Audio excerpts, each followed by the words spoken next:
Good morning student. आज की इस ऑनलाइन क्लास में आपका स्वागत है। So dear student, in the last class we have started present indefinite tense, and in this today class we are going to learn about more examples and the next present continuous tense. So dear student, let's learn with me. present present indefinite tense। ठीक है बेटे, इस tense को हमने start कर लिया था और इसके बारे में हमने कुछ पढ़ भी लिया था। सबसे पहले हमने पहचान पढ़ी, ता है, ती है, ते है। हेल्पिंग वर्ब पढ़ी, डू डज, डज एक वचन के साथ, डू बहुवचन के साथ, man verb, verb first form plus में SEIS, और कुछ हमने सेंटेंस करने की कोशिश भी की। तो आज के इस क्लास में देखो, मैं पहले इसको थोड़ा सा रिपीट कर देता हूँ और वाक्य हम लिखते हैं। जैसे मैंने लिखा,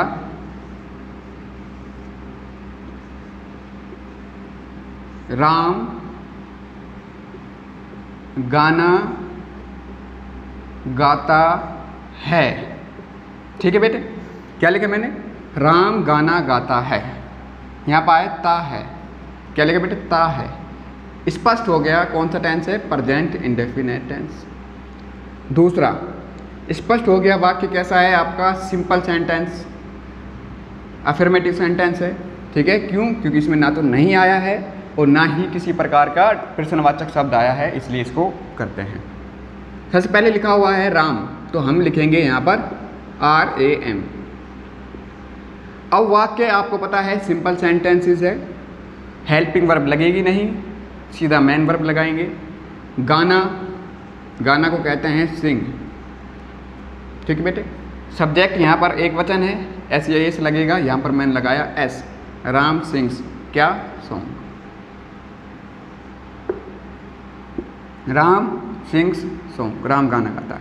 आई होप आपके समझ में आ गया होगा। ठीक है बेटे, अगर ये वाक्य नेगेटिव होता, कैसा होता? नेगेटिव। जैसे कि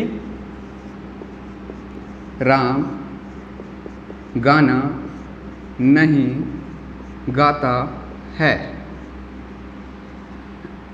राम गाना नहीं गाता है, वाक्य हो गया आपका नेगेटिव। जैसे वाक्य नेगेटिव हो गया, हेल्पिंग वर्ब लगेगी डू डज।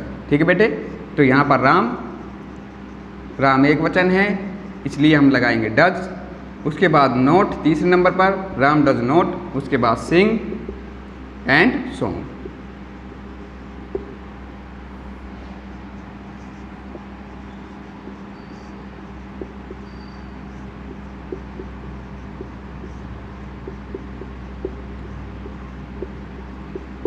नेक्स्ट वाक्य है आपका प्रश्नवाचक सेंटेंसेस। क्या राम गाना गाता है? वाक्य की स्टार्टिंग अगर क्या वर्ड से आ जाए, हमेशा ध्यान रखें, अगर वाक्य के प्रारंभ में, क्या ध्यान रखोगे?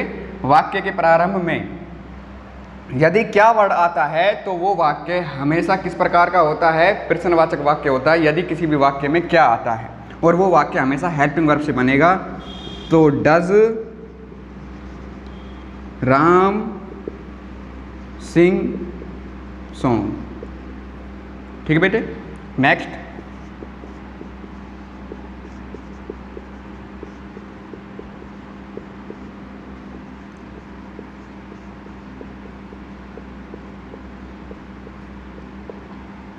क्या और नहीं, तो प्रश्नवाचक नकारात्मक। Does Ram not sing song. Next and last, WH word वाक्य।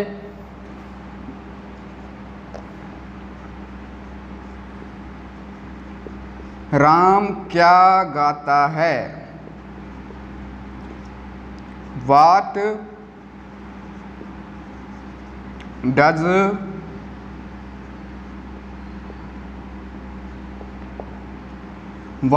राम सिंग? बस आपको ध्यान रखना है, अगर वाक्य के स्टार्टिंग में क्या शब्द आता है, हेल्पिंग वर्ब से बनेगा। बीच में क्या शब्द आता है? WH वर्ड से बनेगा। ठीक है बेटे, आगे देखो।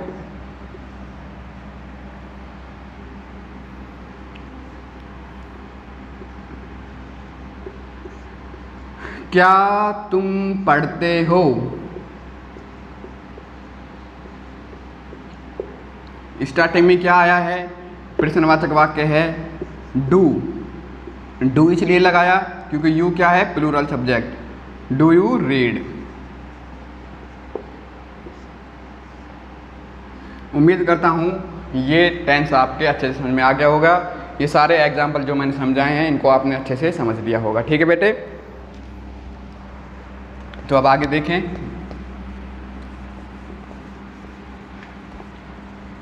अब आगे हमारा जो टेंस है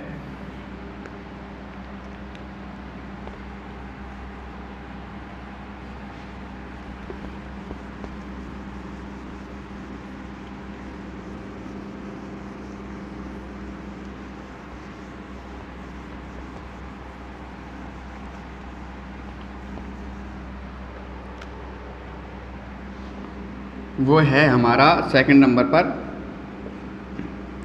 प्रेजेंट कॉन्टिन्यूअस टेंस। कौन सा बेटे, प्रेजेंट कॉन्टिन्यूअस टेंस।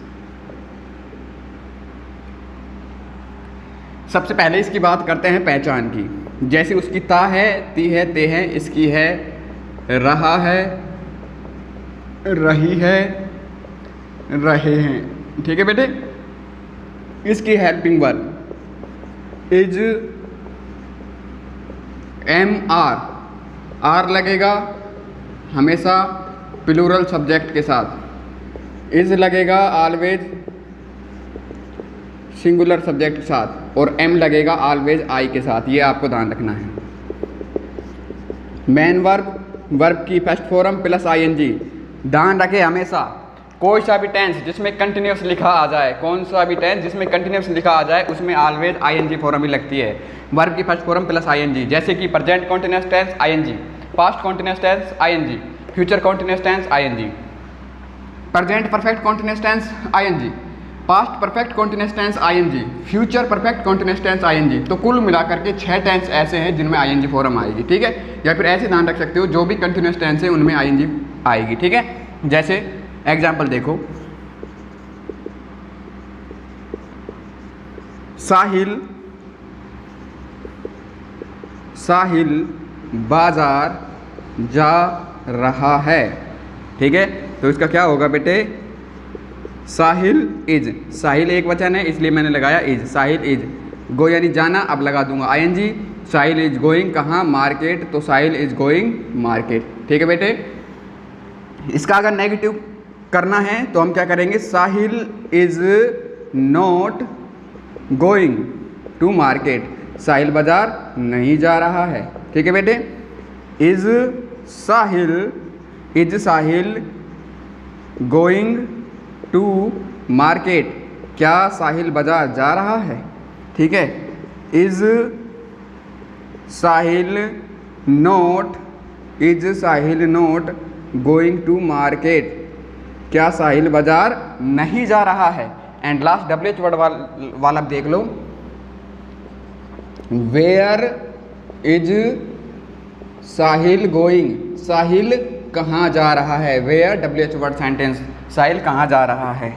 ठीक है बेटे, उम्मीद करता हूँ ये भी समझ में आ गया होगा। यदि आपके पहला टेंस यानी कि प्रेजेंट इंडेफिनिट टेंस अगर आपके अच्छे से समझ में आ गया ना, आगे सारे टेंस आपके समझ में आएंगे। केवल उनकी पहचान बदलेगी, उनकी हेल्पिंग वर्ब बदलेगी, उनकी मेन वर्ब बदलेगी, बाकी सेंटेंस का पैटर्न कि सेंटेंस किस प्रकार से बनाए जाते हैं सेम टू सेम रहेगा। ठीक है,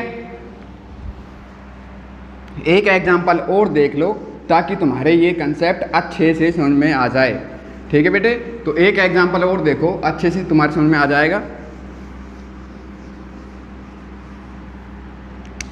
देखो, सीता खाना पका रही है। ठीक है, तो सीता उसके साथ लिखूंगा इज, कुक यानी पकाना तो कर दूंगा कुकिंग, और फूड यानी खाना, सीता इज कुकिंग फूड। ठीक है, नेगेटिव अगर मैं इसको करूंगा तो क्या कर दूंगा, Sita is not cooking food. Interrogative करूंगा तो is Sita cooking food. Interrogative negative करूंगा तो is Sita not cooking food. ठीक है, डब्ल्यूएच वर्ड करूंगा what is Sita cooking, Sita क्या पका रही है। ठीक है बेटे, आगे देखो एग्जाम्पल सेकंड, वे फुटबॉल नहीं खेल रहे हैं। वे फुटबॉल नहीं खेल रहे हैं तो इसका होगा दे। अब ये प्लूरल हो गया, दे आर। क्या होगा बेटे? They are. उसके बाद not and they are not playing football. ठीक है बेटे? ठीक है। नेक्स्ट देखो, मैं वाक्य लिख रहा हूँ। मैं वाक्य लिख रहा हूँ तो आई के साथ लगेगा एम, उसके बाद राइटिंग। ठीक है? क्या? सेंटेंस।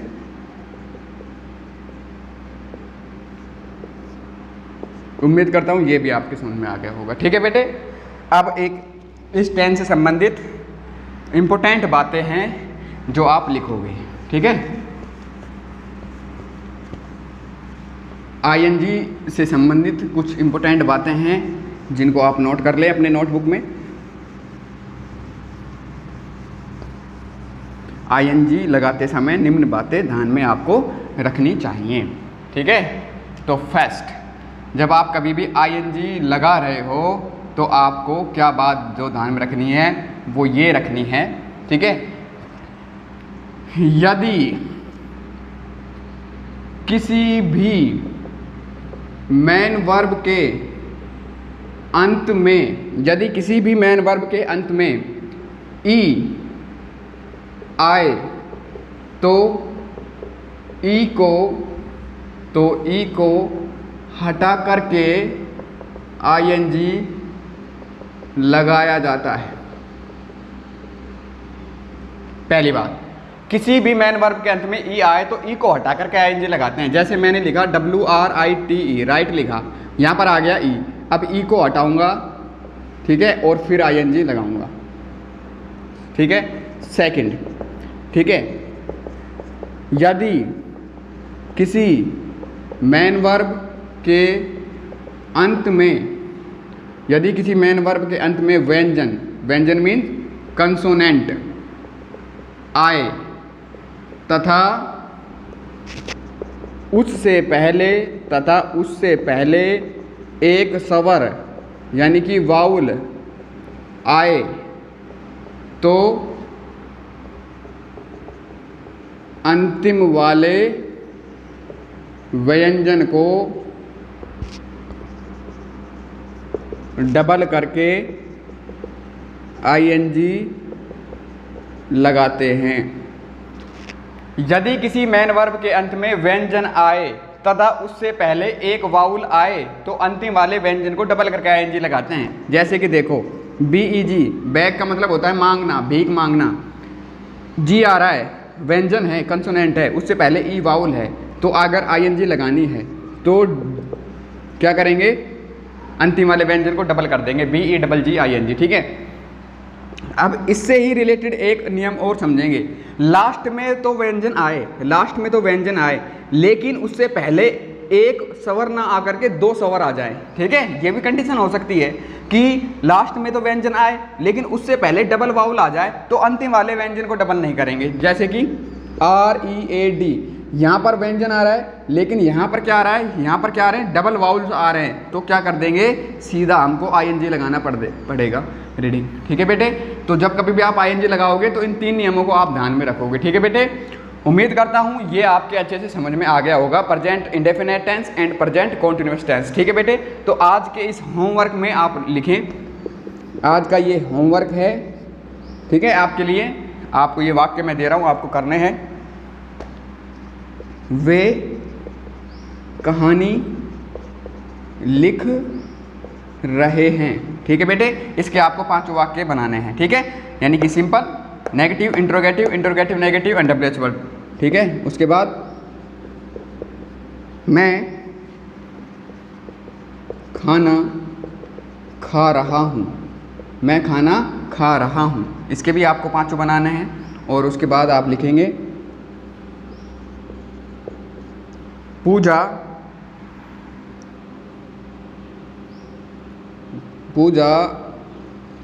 दूध पी रही है। ठीक है। उसके बाद लिखेंगे मोनिका, मोनिका गाना गा रही है। ठीक है बेटे, ये बिल्कुल इजी, ये जो मैं जो भी सेंटेंस लिख रहा हूँ या जिस हिसाब से मैं तुमको समझा रहा हूँ बिल्कुल लो लेवल है। ठीक है, इससे टेंस का इससे ज़्यादा लो लेवल नहीं होगा। ठीक है, ये जो सेंटेंस मैं लिखता हूँ ये सेंटेंस का स्तर भी बिल्कुल ही लो लेवल का है। ठीक है, ताकि तुम्हारे समझ में आ जाए। तुमको बस टेंस में आपको ये सीखना है कि इस टेंस की हेल्पिंग वर्ब ये है, इस टेंस के लास्ट में ये आता है, इस टेंस की मेन वर्ब ये है। ठीक है, ताकि जब हम नेक्स्ट अंग्रेजी की टॉपिक करेंगे जैसे कि पैसिव कंस्ट्रक्शन, जैसे कि रिपोर्टेड स्पीच, जैसे कि मॉडल, ठीक है, correct form of the verb, तो इनमें आपके क्या काम आएगा, आपकी हेल्पिंग वर्ब काम आएगी, आपकी मेन वर्ब काम आएगी और आपकी पहचान काम में आएगी। ठीक है बेटे, तो यहाँ पर मैंने 5 सेंटेंसेस लिखे हैं और आपको इनके कितने 20 सेंटेंस बनाने हैं।